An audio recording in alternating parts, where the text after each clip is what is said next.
Hello investors, अगर हम पिछले वीक में देखें तो मार्केट बहुत ज़्यादा गिर चुका है। मार्केट में अगर हम देखें तो पिछले 4 ईयर में सबसे बुरा वीक अगर हम कहें तो वो हमें देखने के लिए मिला है, क्योंकि सिर्फ और सिर्फ मार्च में अगर हम देखें तो 46,000 करोड़ के आसपास एफआईआईज ने अपना पैसा निकाला है। तो बहुत ज़्यादा पैनिक की सिचुएशन मार्केट में है। तो जो भी वॉर चल रहा है इसकी वजह से ये सिचुएशन है। तो अगले वीक में हमारा क्या आउटलुक रहेगा मार्केट को लेके, या कैसे हम मार्केट को हमें किस तरह से प्रेडिक्ट करना चाहिए, ये आज की वीडियो में हम एनालिसिस करके देखेंगे। तो अगर हम पैटर्न अगर मार्केट का देखें, अगर वीकली चार्ट पे मैं आपको लेके जाऊं, निफ्टी के वीकली चार्ट पे अगर हम देखें तो बहुत ज़्यादा मतलब नियरली अबाउट 6% के आसपास निफ्टी सिर्फ एक वीक में गिरा है। लेकिन अगर हम देखें तो ये सिचुएशन जो है ये इंडिया स्पेसिफिक सिचुएशन हम इसे नहीं कह सकते। ये अगर हम देखें तो ग्लोबली वर्ल्ड वाइड जो भी वॉर चल रही है उस सिचुएशन की वजह से मार्केट में हमें पैनिक देखने के लिए मिल सकता है। लेकिन ओवरऑल एवरी सेक्टर में हमें पैनिक देखने के लिए मिला। ऑयल सेक्टर में अगर हम देखें तो उस तरफ थोड़ा सा ज्यादा पैनिक है, या आईटी सेक्टर तो पहले से ही गिरा हुआ था। तो यहाँ पे हमें क्या स्ट्रेटेजीज करनी चाहिए ये मैं आपको बताता हूँ। तो अगर यहाँ से अगर हम नीचे देखें तो यहाँ पे हमें सपोर्ट अभी दिख रहा है नियरली अबाउट 22,800 के आसपास एक सपोर्ट हमें अभी दिखने के लिए मिल रहा है। अगर ये सपोर्ट होल्ड करता है तो यहाँ से मार्केट थोड़ा सा ऊपर जाने के चांसेस हम कह सकते हैं, लेकिन नहीं तो यहाँ से और मार्केट नीचे जा सकता है।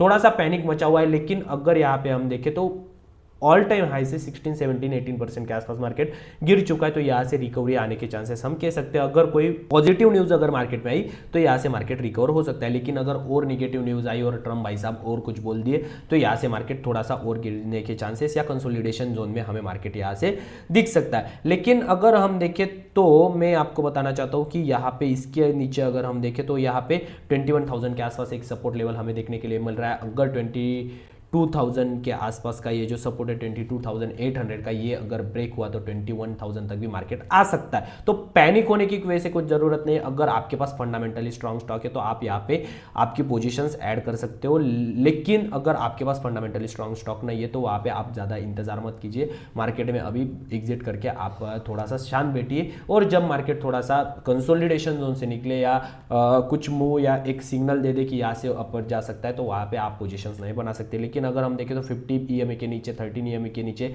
डेली कैंडल क्लोज होना, इसका मतलब बियरिश सेंटीमेंट मार्केट में हमें देखने के लिए मिल रहा है। अगर हम निफ्टी फ्यूचर की तरफ देखें तो यहाँ पे भी हमें पूरा का पूरा मतलब जो जैसे मैंने आपको बताया वो पूरा रेड सिचुएशन मतलब दिखने को लिए मिल रहा है। अगर हम देखें गैप डाउन होकर पूरा रेड मारा बाजू बनना, मतलब कि ये एक बियरिश सेंटीमेंट मार्केट में अभी तक हमें देखने के लिए मिल रहा है। ओके, तो बैंक निफ्टी की तरफ अगर हम देखें तो बैंक निफ्टी एक अच्छे सपोर्ट लेवल पे जो कि 53,750 के आसपास जो सपोर्ट है उस पर अभी ट्रेड कर रहा है। लेकिन अगर देखें तो पीएसयू बैंक में बहुत ज़्यादा ग्रोथ की वजह से बहुत ज़्यादा हमें मतलब वहाँ पे नीचे जाते हुए स्टॉक दिख रहे हैं, या हमें वहाँ से फॉल देखने के लिए मिल रहा है। इसलिए बैंक निफ्टी का पूरा गिरा हुआ है। अब क्या हुआ, प्राइस बढ़ गए ऑयल की, इसकी वजह से क्या हुआ, अब रेट कट डिले होगा क्योंकि इन्फ्लेशन बढ़ जाएगा। तो इसकी वजह से फिर डिले रेट कट भी बैंकिंग सेक्टर के लिए थोड़ी सी निगेटिव न्यूज़ है। इसलिए भी यहाँ पे हमें बैंकिंग सेक्टर में थोड़ा बहुत वीकनेस देखने के लिए मिल रहा है। अगर उसके बाद देखें सबसे इंपॉर्टेंट इंडिया विक्स अगर हम देखें तो इंडिया विक्स ट्रेड कर रहा है नियरली अबाउट 23 के आसपास। इसका मतलब क्या कि वोलेटिलिटी मार्केट में बहुत ज़्यादा है। रिटेल इन्वेस्टर बहुत ज़्यादा पैनिक हो चुके हैं, एफआईआईज अपना पैसा निकाल रहे हैं, रेड पोर्टफोलियो देखने की वजह से बहुत सारे एसआईपीज बंद कर रहे हैं लोग। लेकिन ये एसआईपी या अच्छे स्टॉक अगर आपके पास है तो ये सेल करने की सिचुएशन नहीं है। यहाँ पे उल्टा आपको जो वैल्यू बाइंग मिले वो आपको करनी चाहिए, मैं आपको सजेस्ट करूंगा। क्योंकि कोविड के क्रैश के समय भी ऐसा ही हुआ था, बहुत ज़्यादा मार्केट गिर गया, लोगों ने सेल करना पैनिक में आके शुरू कर दिया। लेकिन वहाँ पे जब वैल्यूएशन पे जिन्होंने स्टॉक उठाए थे वो आगे जाके मिलियनियर बिलियनियर, उन्होंने बहुत ज़्यादा पैसा उस क्रैश में कमाया। ओके, तो उसके बाद अगर मैं आपको दिखाऊँ तो डॉलर का अगर हम देखें तो प्राइस ऑयल प्राइस बढ़ने की वजह से डॉलर का भी हमें थोड़ा बहुत ऊपर जाते हुए दिख रहा है। इसकी वजह से इंडियन रुपये भी कम हो रहा है। तो ये थोड़ी सी सिचुएशन हमें पैनिक भरी सिचुएशन इंडियन मार्केट के लिए। अगर एमसीएक्स का अगर हम देखें तो मेटल मार्केट थोड़ा बहुत स्टेबल हो रहा था, लेकिन ये सिचुएशन की वजह से वहाँ पे भी डिमांड कम हो चुका है क्योंकि इंडस्ट्री में उतना डिमांड नहीं है, पूरा का पूरा मार्केट में पैनिक मचा हुआ है। तो यहाँ पे भी हमें अभी उतना कुछ ऐसा ज़्यादा कुछ वॉल्यूम देखने के लिए नहीं मिल रहा है, इसलिए कॉशियस रह के आप यहाँ पे ट्रेड कर सकते हो। ओके, तो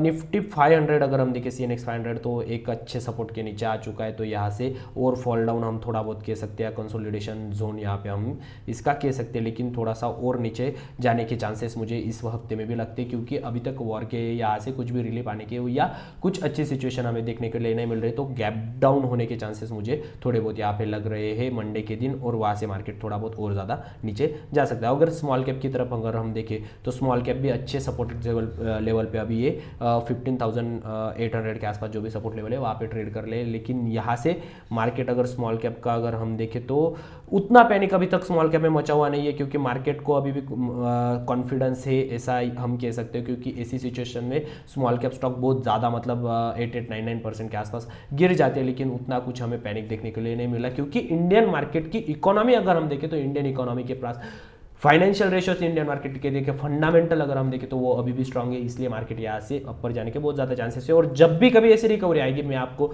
बता देता हूँ कि ये रिकवरी वी शेप रिकवरी होगी, तो अच्छे स्टॉक अगर आपको खरीदने तो अभी एवरेजिंग पे खरीदना शुरू कर दे, क्योंकि यहाँ से जब रिकवरी आएगी रिकवरी आपको बाइंग करने का चांस भी नहीं देगी। ऐसी रिकवरी आती है जब भी कभी मार्केट गिरता है तब। ओके, उसके बाद अगर हम देखें मिड कैप का, अगर हम देखें तो मिड कैप में तो बहुत ज़्यादा अपॉर्चुनिटी हमें इस साल देखने के लिए मिल रही थी, और अगर मार्केट यहाँ से रिकवर हुआ तो सबसे पहले रिकवर होने वाले मिड कैप ही रहेंगे, और मिड कैप स्टॉक्स में अच्छे अपॉर्चुनिटी या अच्छे वैल्यूएशन पे हमें स्टॉक मिल रहे हैं। लेकिन अगर हम देखें तो ये अगले हफ्ते का अगर हम आउटलुक देखें तो अगले हफ्ते का आउटलुक भी हमें थोड़ा बहुत मतलब निगेटिव यहाँ पे देखने के लिए मिल रहा है, तो अगले हफ्ते भी मार्केट थोड़ा सा निगेटिव जोन में रहेगा, ऐसा हम यहाँ पे कह सकते हैं। एफएमसीजी का देखें तो एफएमसीजी मतलब हम इसे तो साइक्लिकल सेक्टर नहीं कहते लेकिन डिफेंसिव सेक्टर कहते हैं, लेकिन वो यहाँ पे भी हमें थोड़ा बहुत पैनिक देखने के लिए मिल रहा है। पूरा का पूरा सिचुएशन मतलब मार्केट की वजह से अगर ऑटो सेक्टर देखें तो अच्छे सपोर्ट जोन पे अभी है, लेकिन अगर हम फॉल देखें तो ऊपर अच्छा रैली में ऑटो सेक्टर था, लेकिन वहाँ पे अगर हम फॉल देखें तो पिछले वीक में बहुत ज़्यादा फॉल हो चुका है।